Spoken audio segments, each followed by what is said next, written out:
السلام علیکم۔ سیاست کی دنیا میں ہمارا سلام قبول ہو۔ ہمارا جنرل نالج کا چینل یوٹیوب نے ریموو کر دیا ہے یہ کہتے ہوئے کہ آپ وائلیشن کر رہے ہیں یوٹیوب پالیسی کی، جبکہ ہم نے کوئی پالیسی وائلیٹ نہیں کی، بس ظلم اور ظلم اس کو آشکارا کیا۔ ہمیں ڈر ہے کہ کہیں ہم یہاں کہہ دیں اور ہمارا یہ چینل بھی جائے۔ چلتے ہیں ٹاپک کی طرف۔ بسم اللہ الرحمن الرحیم۔ فیض حمید افغانستان کیوں گیا تھا؟ یہ وہ سوال ہے جو آج بھی سیاسی حلقوں میں گردش کرتا ہے۔ جب طالبان کابل میں داخل ہوئے اور امریکہ وہاں سے نکل گیا تو بارڈر پر رش اور خطرہ اچانک بڑھ گیا۔ ساتھ ہی TTP والوں نے بھی بندوق اٹھا لی۔ فیض حمید جو اس وقت DGISI تھے کابل پہنچے اور وہاں سے ان کی چائے پینے کی ایک تصویر وائرل ہوئی جس نے پوری دنیا کو پیغام دیا کہ کابل میں اب پاکستان کا اثر و رسوخ موجود ہے۔ اس دورے کے بنیادی طور پر 3 بڑے مقاصد تھے۔ نمبر 1، طالبان کو زمینی حقائق سمجھانا۔ نمبر 2، داعش کے بڑھتے ہوئے خطرات کو روکنا۔ نمبر 3، اور TTP کو قابو میں رکھنا۔ جبکہ امریکہ کو یہ بتانا مقصود تھا کہ خطے میں ISI ایک اہم ترین کھلاڑی ہے۔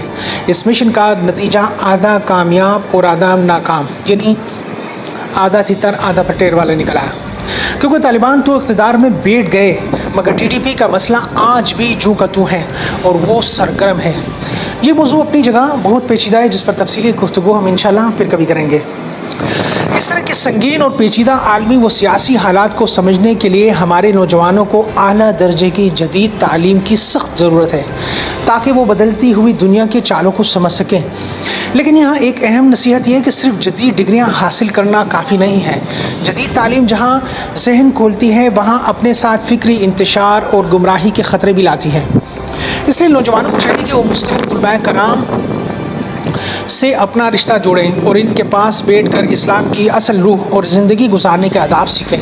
اگر ہم نے اپنی تعلیم کو دین اور اخلاقیات سے دور رکھا تو ہم جدیدیت کی چمک دمک میں اپنی پہچان کھو دیں گے۔ علماء حق کی رہنمائی ہی وہ ڈھال ہے جو ہمیں نظریاتی گمراہی سے بچا کر ایک باوقار قوم بنا سکتی ہے۔ اب سوال یہاں یہ پیدا ہوتا ہے کہ عمران خان کی بھرپور کوششوں کے باوجود فیض حمید آرمی چیف کیوں بن نہ سکا؟ فوج کا یہ اصول ہے کہ 6 سینئر ترین جرنیلوں کی فہرست وزیر اعظم کو بھیجی جاتی ہے جہاں سینیورٹی اور تجربہ دیکھا جاتا ہے۔ نومبر 2022 میں جب جنرل باجوہ کی ریٹائرمنٹ قریب تھی تو فیض حمید اس فہرست میں 4تھے نمبر پر تھے۔ نمبر 1 پر عاصم منیر، دوسرے پر ساحر شمشاد اور تیسرے پر اظہر عباسی تھے۔ عمران خان چاہتے تھے کہ فیض حمید ہی چیف بنے کیونکہ دونوں ایک ہی صفحے پر تھے، مگر 2021 میں جب باجوہ نے فیض کو DGISI کے عہدے سے ہٹا کر پشاور بھیج دیا تو یہیں سے دراڑیں پڑنا شروع ہوئیں۔ عمران خان نے کئی ہفتوں تک اس فائل کو روکے رکھا جس کی وجہ سے فوج اور وزیر اعظم کے درمیان ایک ایسا اختلاف پیدا ہوا جس نے بالآخر 6 ماہ کے بعد حکومت کی راہ ہموار کر دی اور گورنمنٹ کو چلتا کر دیا۔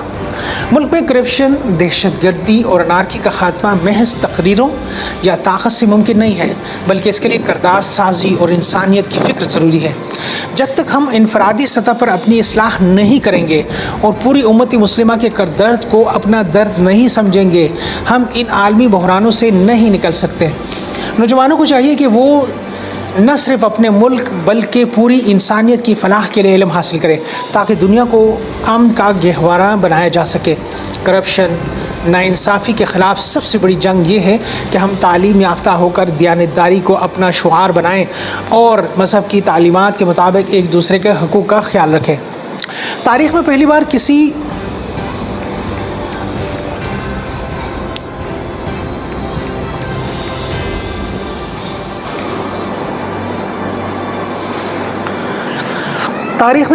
کسی سابق DGISI کا کورٹ مارشل کیوں ہوا؟ اس پر 2 بڑے الزامات ہیں۔ پہلا، 2017 کا ٹاپ سٹی کیس جس پر الزام ہے کہ انہوں نے اپنے عہدے کا استعمال کرتے ہوئے مالی بے ضابطگیاں کی، اور دوسرا الزام 9 مئی 2023 کے واقعات میں ملوث ہونے اور ریٹائرمنٹ کے بعد سیاسی مداخلت کا ہے۔ فوجی قانون کے مطابق ریٹائر افسر پر بھی 2 سال تک ٹرائل کیا جا سکتا ہے۔ اسی لیے یہ کارروائی عمل میں لائی گئی۔ پہلا موقع یہ ہے کہ کسی اتنے بڑے عہدیدار پر سیاسی مداخلت اور مالی الزامات ایک ساتھ لگے۔ فوج کا موقف ہے کہ احتساب کا عمل سب کے لیے برابر ہے اور کوئی بھی قانون سے ماورا نہیں۔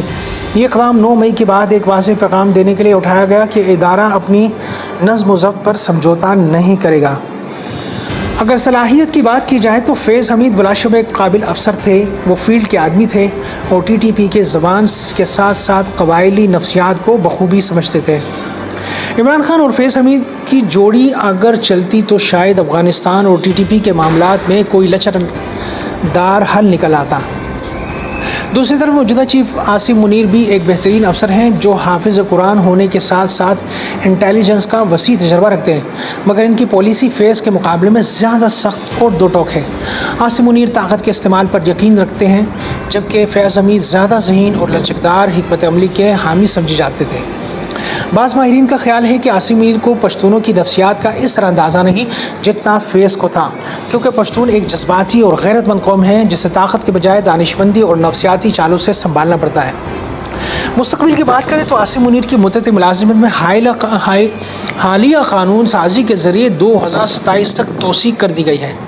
پی ٹی آئی کا حال یہ ہے کہ لیڈر جیل میں ہے اور پارٹی تقسیم ہو چکی ہے۔ مقبولیت کے باوجود انہیں سیاسی میدان سے دور رکھا جا رہا ہے۔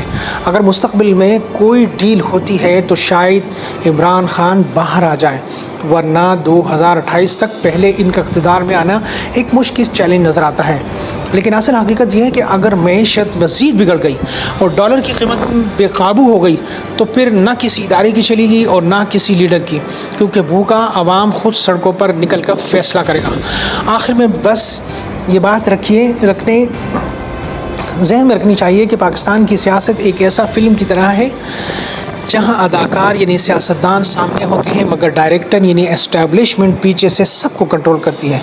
اس نظام کو بدلنے کا واحد حل یہ ہے کہ ہم اپنے نوجوانوں کو تعلیم، دین اور ادب سے آراستہ کریں۔ جب تک نوجوان نسل علماء کرام کی صحبت میں بیٹھ کر اسلام نہیں سیکھے گی اور اپنی زندگیوں میں انسانیت کی فکر پیدا نہیں کرے گی، ہم اسی انارکی اور کرپشن کے شکار رہیں گے۔ ہمیں ایک ایسی قوم بننا ہے جہاں نہ صرف جدید علوم میں ماہر ہو بلکہ جس کا کردار بھی اتنا مضبوط ہو کہ کوئی اسے گمراہ نہ کر سکے۔ ملک سے دہشت گردی اور کرپشن کا خاتمہ بھی تبھی ہوگا جب علم اور عمل کو یکجا کر کے ایک سچے مسلمان اور بہترین انسان بن کر ابھریں گے۔ اب تک کے لیے اتنا ہی، ملتے ہیں نیکسٹ ٹائم۔ اللہ حافظ۔